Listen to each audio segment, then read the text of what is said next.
This carburetor is a Weber carburetor. It's from Brazil, so parts are pretty hard to find for it.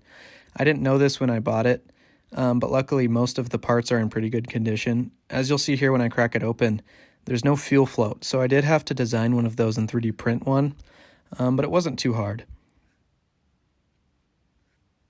So I'm taking off this bolt here, and that will give me access to the main jet. Now this jet, just like all the others, are very important. If you're taking apart a carburetor, you can't lose it, especially carburetors like these that are really hard to find parts for.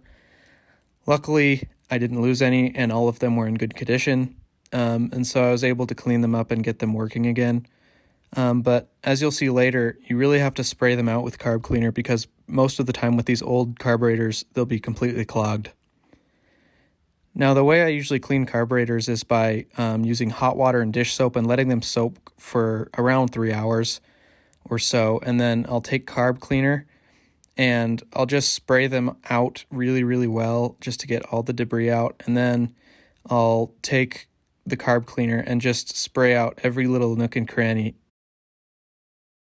I use the same process to clean out the hardware and the jets, except for when I'm putting the carburetor back together, I take the time to just clean out each jet separately. It really gives you a much better result. Here's the fuel float I designed. I used Fusion 360. Basically, the fuel float's job is to float on top of the fuel, and when there's enough in there, it presses this little button.